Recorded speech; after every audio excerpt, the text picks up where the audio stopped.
পানিহাটির প্রাক্তন বিধায়ক নির্মল ঘোষের 7 দিনের পুলিশি হেফাজত।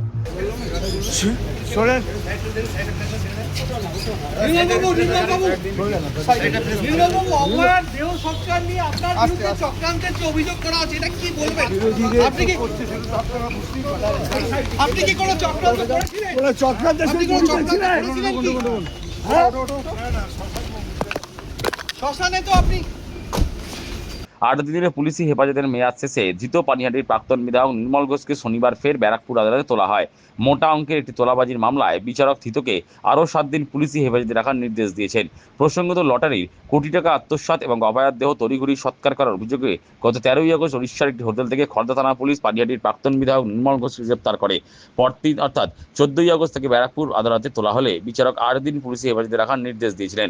8 দিন পুলিশি হেফাজতের মেয়াদ শেষে এদিন ফের তাকে ব্যারাকপুর আদালতে পেশ করা হয়েছিল।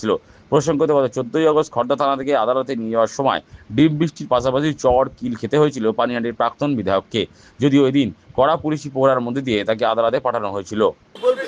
এটার একটাই কথা, সরকার বদলেছে, নতুন সরকারের বিরোধীদের প্রতি তার ব্যবহার, বিরোধীদের অত্যাচার করা, এই